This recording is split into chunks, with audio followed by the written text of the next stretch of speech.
Amén. Que el Señor los bendiga mucho, amados hermanos. Qué bueno tener un tiempo más con todos ustedes para continuar conociendo más de la palabra del Señor, que es muy importante, amados hermanos, escuchar todo lo que el Señor Jesús tiene para decirnos, porque sus palabras son camino de vida eterna.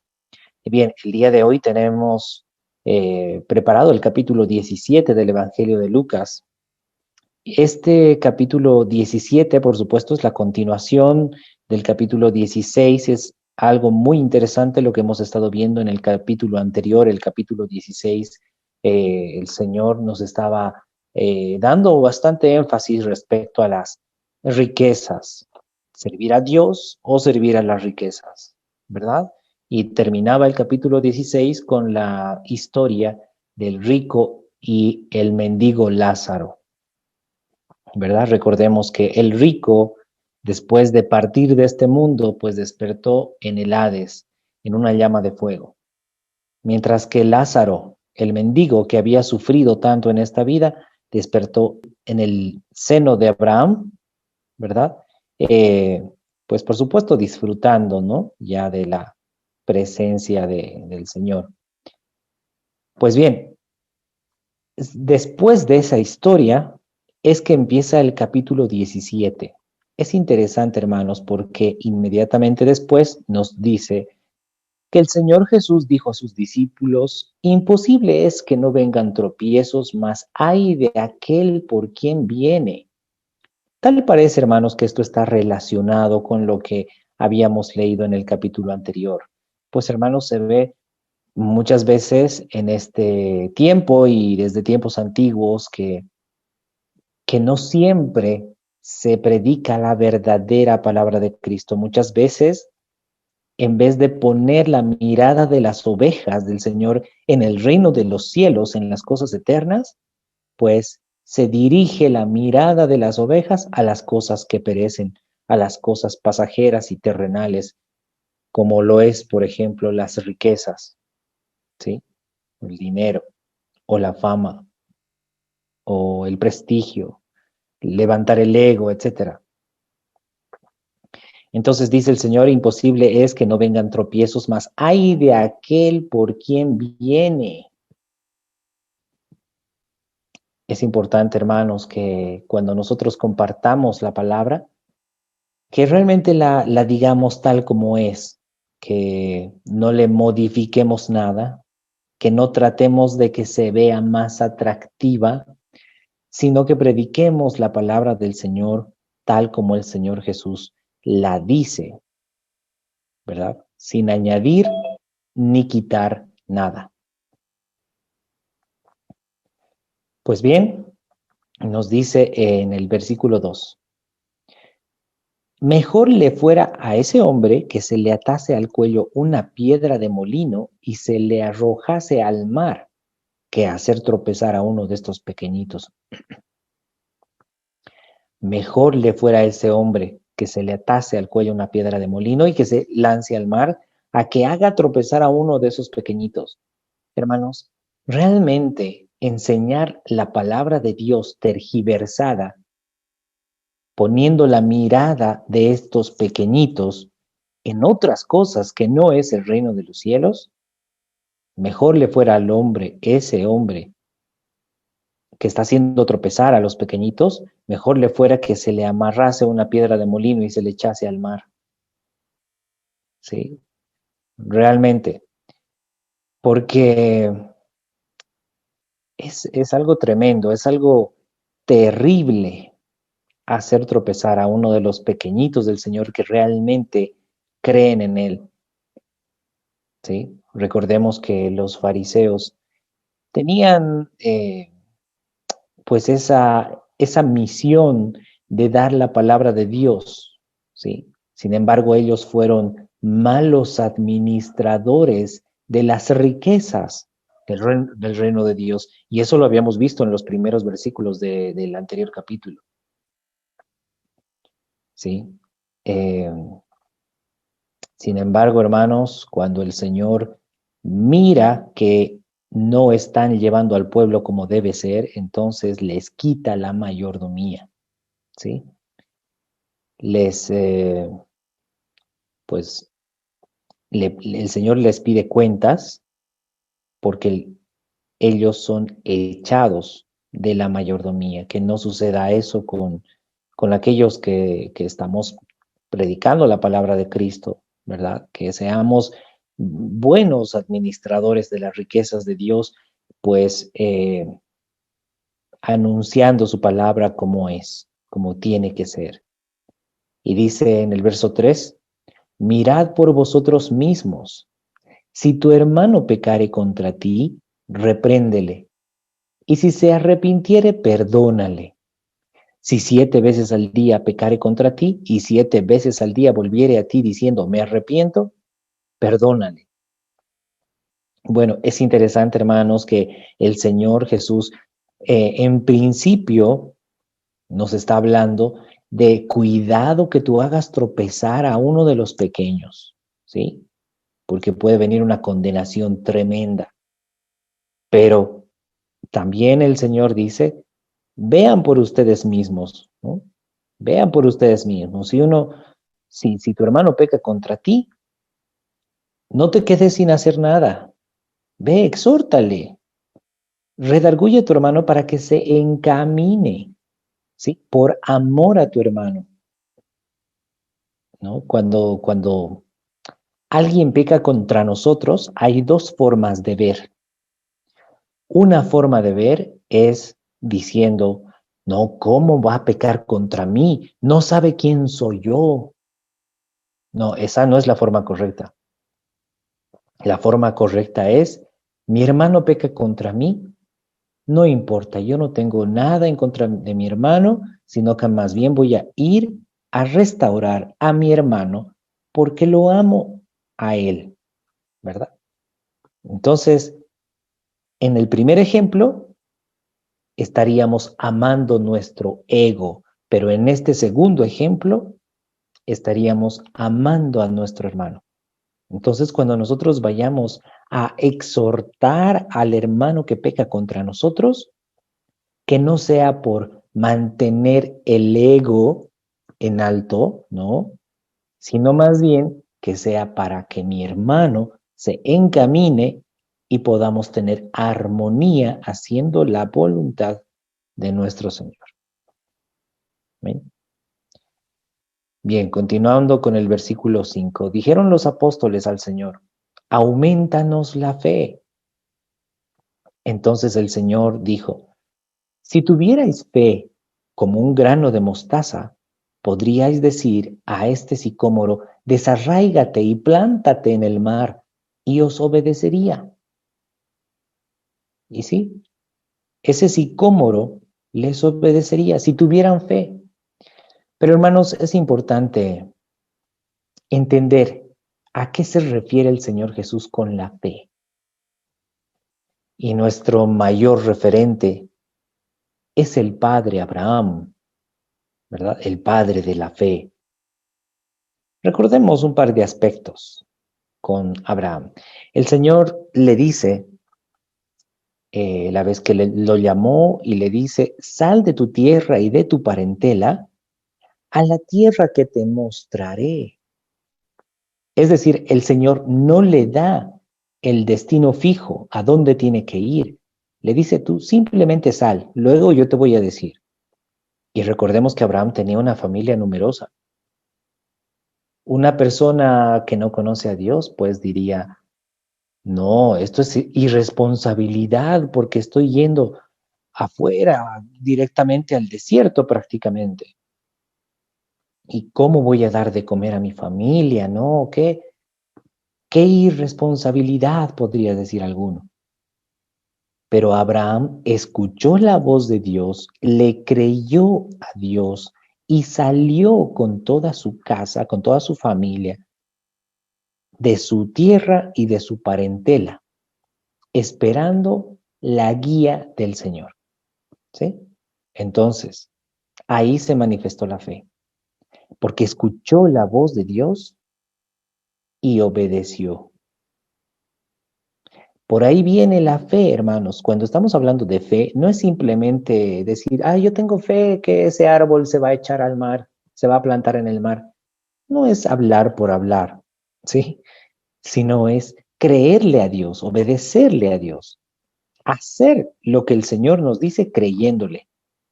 Otro ejemplo de Abraham, bueno, es una escena por demás conocida, ¿verdad? Cuando el Señor le dice a Abraham, entrégame a tu hijo, a ese hijo a quien tanto amas, a Isaac, y sacrifícalo para mí. El Señor le estaba pidiendo, mátalo, dególlalo y quémalo para mí, a tu hijo, a quien amas. Wow, estas son palabras mayores, esto es algo muy fuerte. ¿Quién podría creerle al Señor hasta ese nivel? Esa persona está manifestando fe. Sí, claro, podría sonar algo muy terrible, ¿verdad? Sin embargo, si el Señor habla, el Hijo de Dios obedece. El que le cree, le obedece. Por eso el apóstol Santiago nos dice, veis que el hombre es justificado no solamente por la fe, sino también por lo que hace. Si nos vamos una vuelta por Santiago capítulo 2,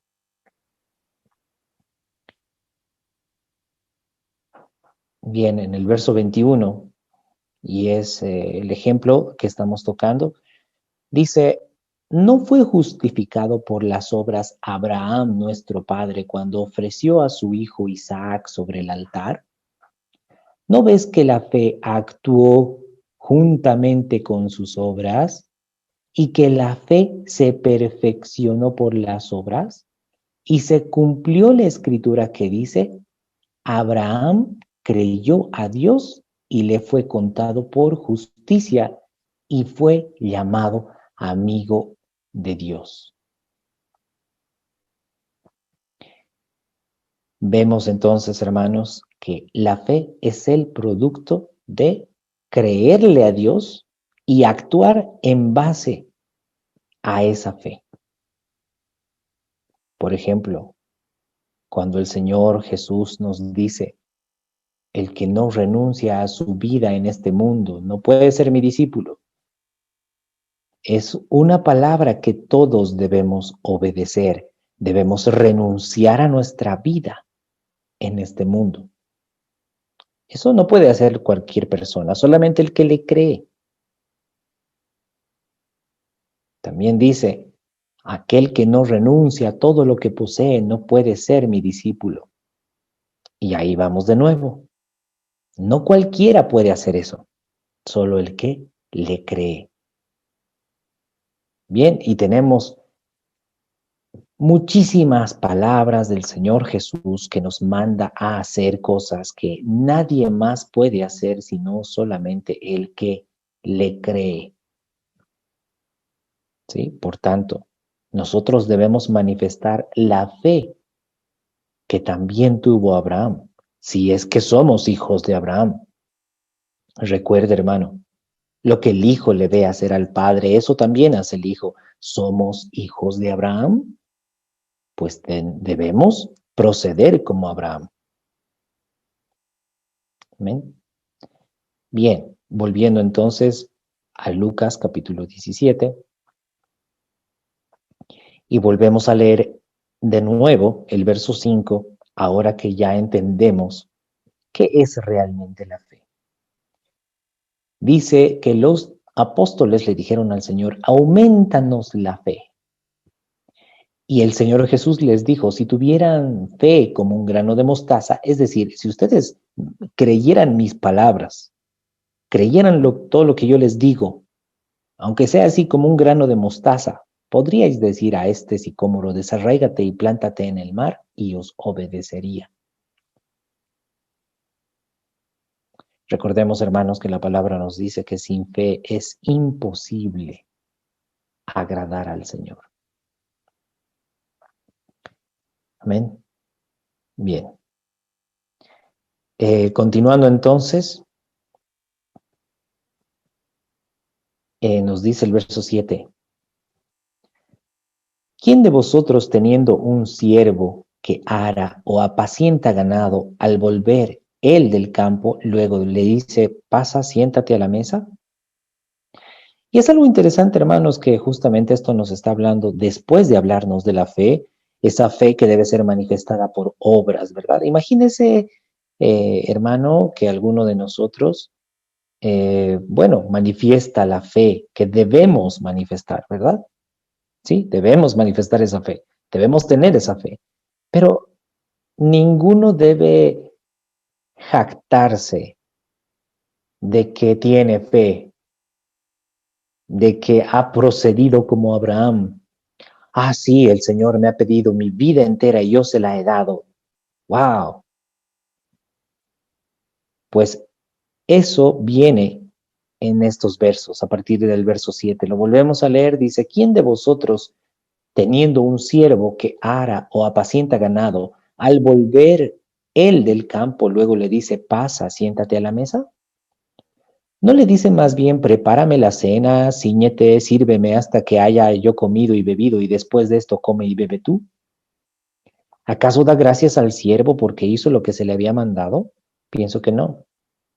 Así también vosotros, cuando hayáis hecho todo lo que se os ha sido ordenado, decid, siervos inútiles somos, pues lo que debíamos hacer, eso hicimos. Hermanos, la fe, la fe viene por el prestar atención a las palabras de Cristo, creerle a Cristo y obedecerle a Cristo. Pero cuando nosotros obedecemos a Cristo, no podemos jactarnos. El Señor Jesús está diciendo, ¿acaso se le debe dar gracias a alguno de ustedes que tiene un siervo que está haciendo su trabajo que se le ha sido mandado? ¿Acaso se le agradece por haber hecho sus deberes? No, porque son sus deberes, son sus deberes, ¿verdad? Entonces, así también nosotros tenemos que tener esa actitud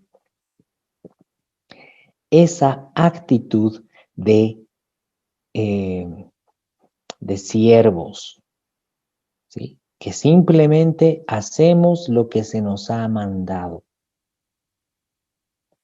Debemos nosotros pensar como que no, somos nosotros siervos inútiles, no tenemos ningún motivo para elevar nuestro ego. De hecho, el ego tiene que morir, ¿sí? Pero hermanos, debemos obedecer todo lo que el Señor nos está mandando. Porque sabemos y tenemos el ejemplo en la parábola de los talentos, si recuerdan en Mateo 25,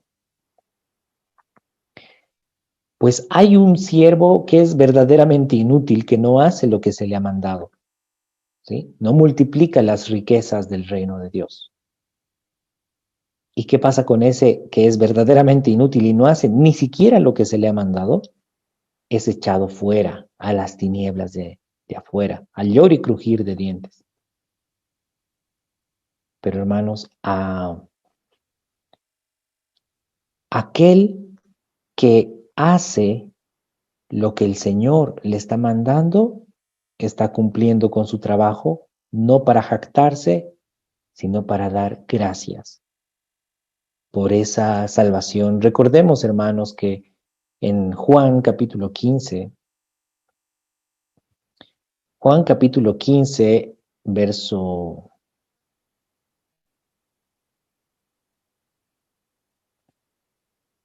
desde el verso 13 vamos a leer, y tiene una estrecha relación con lo que habíamos leído en Santiago capítulo 2. Dice, nadie tiene mayor amor que este, que uno ponga su vida por sus amigos. Vosotros sois mis amigos, dice el Señor, si hacéis lo que yo os mando. ¿Sí? Entonces el Señor Jesús está dando la vida por sus amigos.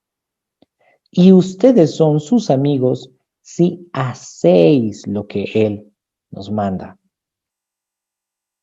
¿Se da cuenta? ¿Para quiénes es la salvación? Es para aquellos que realmente están cumpliendo la voluntad de su Señor. Y algo interesante que nos dice en el verso 15 de Juan 15, dice, ya no os llamaré siervos, porque el siervo no sabe lo que hace su Señor, pero os he llamado amigos, porque todas las cosas que oí de mi Padre os las he dado a conocer. Pues bien, hermanos, es interesante cómo el Señor nos está planteando la figura. Ustedes tienen que verse como siervos. Tienen que decir, siervos inútiles somos porque solo hacemos lo que se nos ha mandado. Y el Señor Jesús dice, pero yo los estoy viendo como amigos. ¿Se da cuenta? Porque Él revela a sus amigos sus secretos. Ahora sí, nos acordamos de Santiago capítulo 2. Dice que Abraham manifestó su fe por la obediencia y fue llamado amigo de Dios. Usted es amigo de Dios si hace lo que el Señor le manda. Y por cierto, estamos estudiando también todo lo que el Señor nos manda. Tenemos una serie los días sábados en nuestras reuniones. Y ahí podemos ver que el Señor Jesús, cada palabra que Él nos dice son mandamientos. No son sugerencias, no son ideas, son mandamientos. ¿Sí? Pues bien, entonces ahí entendemos que el Señor da la vida por sus amigos y son sus amigos los que hacen lo que Él nos manda. Bien, entonces no hay motivo para jactarse de nada, pero sí debemos obedecer a Cristo. Bien, verso 11 nos dice, yendo Jesús a Jerusalén, pasaba entre Samaria y Galilea.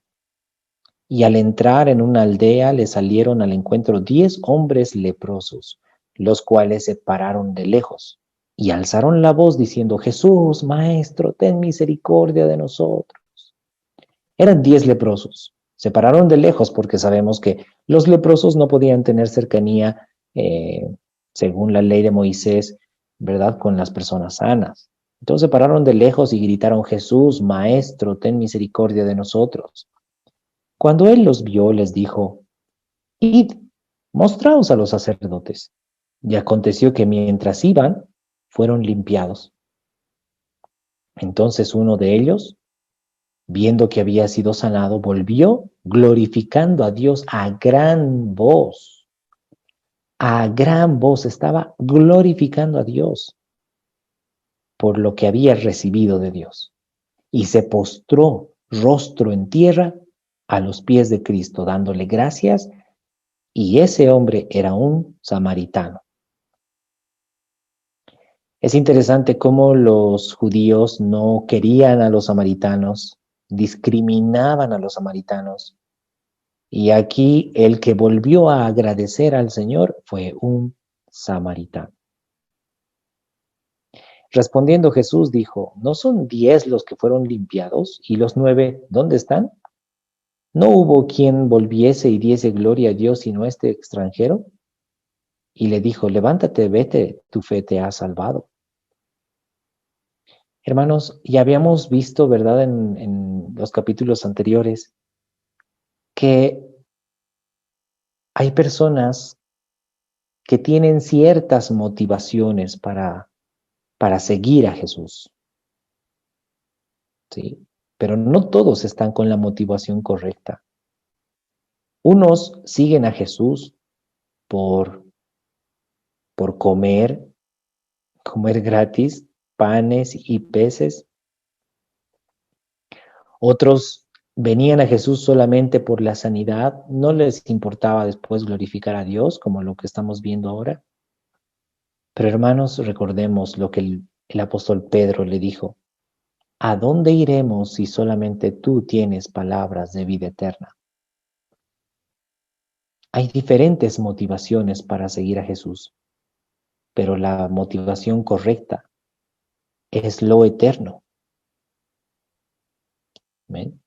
Por cuanto el Señor Jesús decía, arrepentíos porque el reino de los cielos se ha acercado. Vengan al reino de los cielos, al reino eterno de Dios. ¿Cuál es el camino? El camino es la obediencia a Cristo. ¿Cómo nosotros podemos obedecer a Cristo? Pues primeramente lo amamos. Y lo amamos porque Él nos amó primero, nos enseñó lo que es realmente el amor, nos enseñó el amor verdadero, que consiste en entrega total. Si usted ama a Cristo como Jesús lo ama a usted, usted se va a entregar totalmente al Señor, al 100%, porque Cristo dio su vida al 100% por usted. Bien. Continuando entonces, en el verso 20, dice, preguntado por los fariseos cuándo había de venir el reino de Dios, les respondió y dijo, el reino de Dios no vendrá con advertencia, ni dirán, helo aquí o helo allí, porque he aquí el reino de Dios está entre vosotros. Esto es algo muy importante, hermanos, que podamos reflexionar, que podamos meditar, porque realmente el reino de Dios puede manifestarse en cada uno de nosotros. Entendamos de dónde venimos y a dónde vamos, a quién pertenecemos. ¿Recuerdan que el Señor Jesús decía, dad al César lo que es del César? Pero den a Dios lo que es de Dios. ¿Quién lo creó a usted? Sí, el Señor. ¿Recuerda cuando el Señor Jesús decía aquella frase, dar al César lo que es del César? Porque estaba viendo una imagen del César en la moneda. Ahora, hermano, usted ha sido creado a imagen de Dios, pues dele a Dios lo que le corresponde. Entréguese a Él por completo. ¿Sí? Entonces, cuando nosotros entendemos a quién le pertenecemos, podemos empezar a vivir el amor a Dios, amando también entrañablemente y verdaderamente a nuestros hermanos, los que también aman a Dios. Y recordemos que el que ama a Dios es el que hace su voluntad. Por eso, no todos son nuestros hermanos, sino el que hace la voluntad de Dios. Ese es nuestro hermano. ¿Amén? Pues bien, nos dice, el reino de Dios no vendrá con advertencia, ni dirán, helo aquí o helo allí, porque el reino de Dios está entre vosotros. ¿Quién nos enseña el reino de Dios? ¿Quién nos manifiesta el reino de Dios? Es la vida de Cristo en nosotros. Cuando nosotros entendemos que no nos pertenecemos, sino que le pertenecemos a uno, el gran yo soy. Porque cuando no entendemos eso, hermanos, pensamos que nos pertenecemos a nosotros mismos, de tal manera que obedecemos lo que quiere nuestro yo. Y todo es yo, y todo es para mí, y todo es mi estilo, mis ideas, mis deseos, mis sueños. Pero eso no nos va a llevar al camino, hermanos. Por eso es necesario que renunciemos a nosotros mismos para poder ir al gran yo soy. Entonces vamos a conocer que todos nosotros, nuestros hermanos que hacen la voluntad de Dios, somos parte de uno solo. Y somos guiados por una mente, la mente de Cristo. El reino de Dios está entre nosotros si abrimos los ojos, si meditamos en la realidad. Dice el verso 22, y dijo a sus discípulos, tiempo vendrá cuando desearéis ver uno de los días del Hijo del Hombre y no lo veréis. Y os dirán, helo aquí, helo allí, no vayáis, ni lo sigáis. Porque como el relámpago que al fulgurar resplandece desde un extremo del cielo hasta el otro, así también será el Hijo del Hombre en su día. Hermanos, hay mucha confusión, muchas veces se está predicando de que el Señor vendrá y nadie lo verá. Pero hermanos, entendamos bien lo que está diciendo el Señor. Su venida será como un relámpago que al fulgurar resplandece desde un extremo del cielo hasta el otro. Todo ojo verá la venida del Hijo del Hombre. Todo ojo lo verá. Será una luz muy potente y se dejará ver en toda la tierra. ¿Sí? Pero hermanos, es importante que nosotros conozcamos realmente al Hijo del Hombre para que se nos revele el reino de Dios y lo empecemos a vivir desde ahora. Y dice, bueno, así será el día del Hijo del Hombre, pero primero es necesario que padezca mucho y sea desechado por esta generación. Por esta generación, hermanos. Recordemos, hermanos, que cuando la palabra nos dice generación, es como cuando nos dice de este siglo, ¿verdad? Cuando dice de este siglo, no se refiere a 100 años, se refiere a todo este tiempo. Cuando nos habla de generación, hermanos, no se está refiriendo a una generación de 70 años o de 80 años. Se está refiriendo a todo este tiempo, a esta genética pecaminosa. De hecho, en este tiempo, el Hijo del Hombre también es desechado por esta generación perversa y pecaminosa. Sí. Hermanos, cuando nosotros predicamos la palabra de Cristo, tal como es, los que aman el mundo nos aborrecen. Y se cumple lo que el Señor Jesús nos advirtió hace casi 2000 años atrás. En este tiempo estamos viviendo esa generación que rechaza al Hijo del Hombre. Porque el mundo ama lo que es del mundo, pero lo que no es del mundo, el mundo lo aborrece. Verso 26 dice, como fue en los días de Noé, así también será en los días del Hijo del Hombre. Comían, bebían, se casaban y se daban en casamiento, hasta el día en que entró Noé en el arca y vino el diluvio y los destruyó a todos.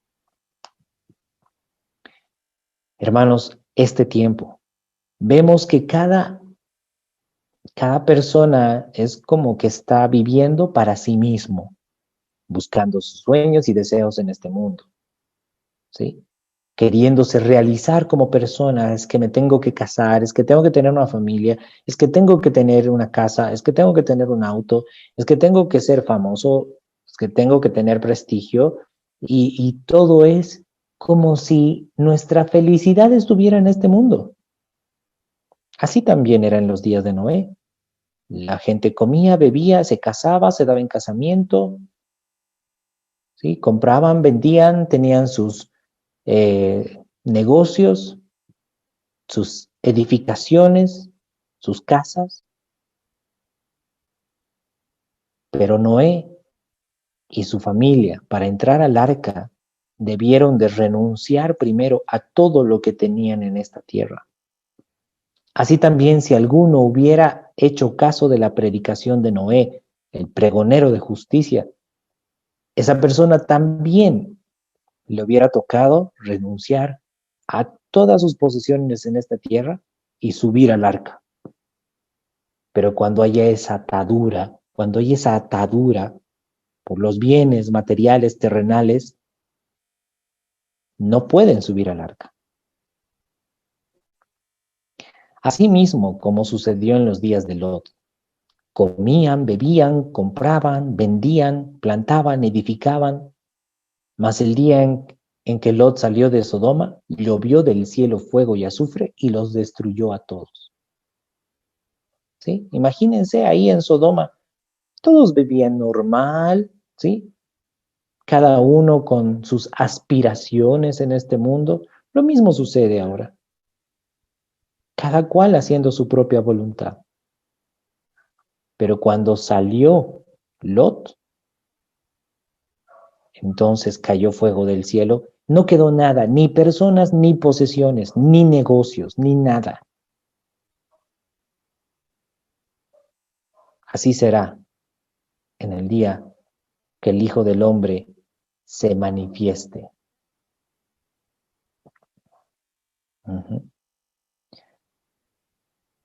Bien, dice, el día en que el Hijo del Hombre se manifieste. En aquel día, dice, el que esté en la azotea y sus bienes en casa, no descienda a tomarlos, y el que en el campo asimismo no vuelva atrás. Acordaos de la mujer de Lot. Acordaos de la mujer de Lot. ¿Qué pasó con la mujer de Lot? A pesar de que ella estaba saliendo de Sodoma, a pesar de que la mujer de Lot estaba saliendo de Sodoma juntamente con Lot,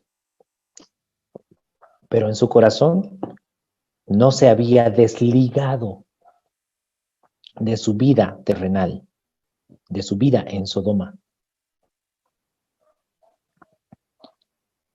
Sí, entonces ella se convirtió en estatua de sal. Ella no fue salvada.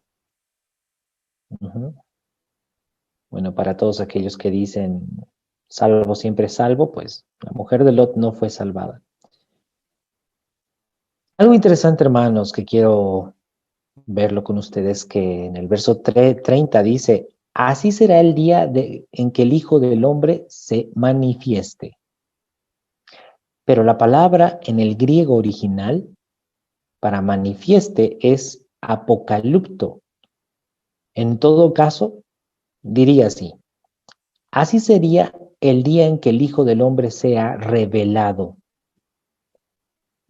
En ese día que el Hijo del Hombre le sea revelado, en aquel día, si usted está en el lugar alto y sus bienes en su casa, no descienda a tomar sus bienes, no. Y el que esté en el campo, asimismo, no vuelva atrás. Por eso dice, acordaos de la mujer de Lot. Hermanos, ¿a cuántos se nos ha revelado el Hijo del Hombre? Porque esto es para este tiempo, para toda esta generación. Dice el verso 33, todo aquel que procure salvar su vida, la perderá, y todo el que pierda su vida, la salvará. Hermanos, así como hemos hablado con respecto a Abraham, ¿verdad? Que debemos creerle a Dios. El Señor nos dice, pierde tu vida, piérdelo todo por mi causa. Piérdelo todo. Y yo te voy a dar. Pero alguno se aferra a lo que tiene. Se aferra a su yo, se aferra a lo suyo. Esa persona perderá su vida, perderá su alma. Algo muy interesante que nos dice el apóstol Pablo en Filipenses capítulo 3, en el verso 10. Y en esta ocasión lo voy a leer en la versión NBI. Pues el apóstol Pablo lo dice así: lo he perdido todo a fin de conocer a Cristo, experimentar el poder que se manifestó en su resurrección, participar en sus sufrimientos y llegar a ser semejante a Él en su muerte. Así espero alcanzar la resurrección de entre los muertos. Bien, hermano, ¿y usted cómo espera alcanzar la resurrección de entre los muertos? Por tanto, hermanos, es necesario despojarnos de todo para entregarnos completamente a la voluntad de Cristo.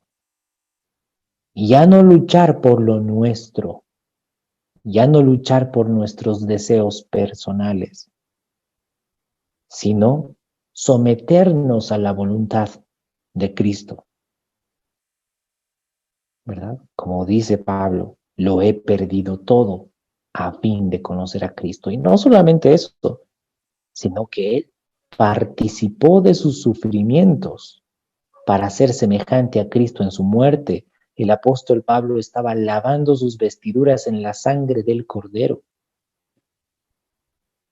Es el camino que todos sus discípulos tienen que caminar. Amén. Pues bien, volviendo entonces al Evangelio de Lucas, nos dice: todo el que procure salvar su vida la perderá, pero todo el que la pierda la salvará. Os digo que en aquella noche estarán dos en una cama, el uno será tomado y el otro será dejado. Bueno, muchos piensan que esto está haciendo alusión al arrebatamiento secreto, ¿sí?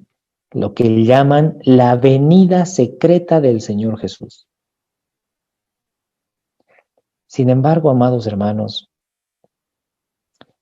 debemos entender que no está hablando precisamente de un arrebatamiento. Nos está hablando de que a unas personas se les es revelado el Hijo del Hombre y están con Él. Están sentados en lugares celestiales.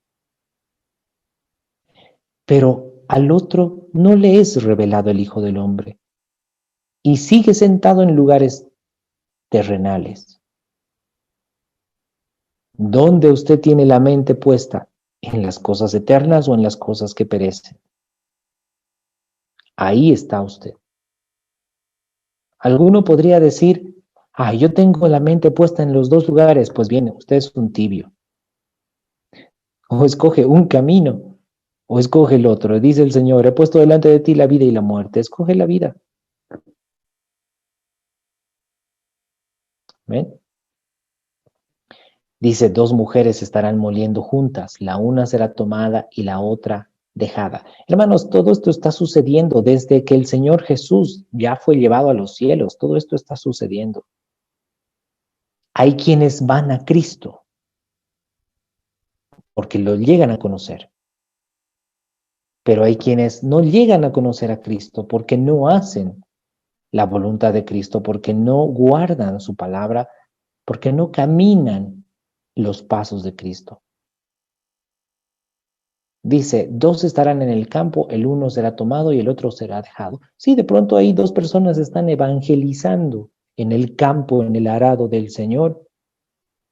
Uno conoce y va a Cristo, pero el otro no. El otro nunca lo conoció. Entonces le preguntaron: ¿dónde, Señor? Y el Señor les dijo: donde estuviere el cuerpo, allí se juntarán también las águilas. ¿Donde estuviera el cuerpo de qué? ¿Qué cuerpo está hablando? Está hablando el cuerpo de Cristo, amados hermanos. Aquel que mira el cuerpo de Cristo inmediatamente va al cuerpo de Cristo. Los demás no saben, no saben dónde ir, no saben cuál es el cuerpo de Cristo, no saben cómo reconocer el cuerpo de Cristo. Pero recuerden, hermanos, lo que el Señor hablaba respecto al cuerpo de Cristo. El Señor Jesús nos dice en Juan capítulo 17 que el Señor guarda a los suyos en su nombre. Y dice, a los que son míos les he dado a conocer mi nombre y lo daré a conocer aún. Los demás no conocen al Señor. Pero si usted ama al Señor Jesús, verdaderamente se va a someter a su voluntad verdaderamente. ¿Qué dice la palabra? Que aquel que ama a Cristo guarda sus mandamientos con gozo. Los mandamientos no son gravosos, sino más bien son vida. Porque ahora vivimos en la vida de Cristo. ¿Amén? Disfrutamos de Cristo. El Señor Jesús dice, mi yugo es fácil y ligera mi carga. No es algo pesado. No es algo que nos haga cansar, es algo más bien que nos hace rejuvenecer. Aunque este hombre exterior se va desgastando, pero nuestro interior va rejuveneciendo hasta llegar a ser niños. ¿Amén? Pues bien, los que amen a Cristo manifiesten que aman su palabra. Los que aman su palabra manifiesten que caminan en su palabra. Recordemos, hermanos, que es necesario guardar su palabra para ser verdaderamente sus discípulos. Nos dice Juan capítulo 8, verso 31. Y Hebreos 5, verso 9 nos dice que la salvación eterna es para aquellos que le obedecen. Amén. Amén. Entonces seamos esos siervos, ¿verdad? Que hacen la voluntad de su Señor. Y nos deleitamos en ese trabajo celestial. Amén. Amén, amados hermanos. Hasta aquí el capítulo 17 del Evangelio de Lucas. Esperando que haya sido de bendición y por supuesto hay mucho más para meditar y para reflexionar en toda esta porción bíblica. Así que adelante, hermanos, sigamos escudriñando su palabra. Que el Señor los bendiga y hasta el próximo capítulo.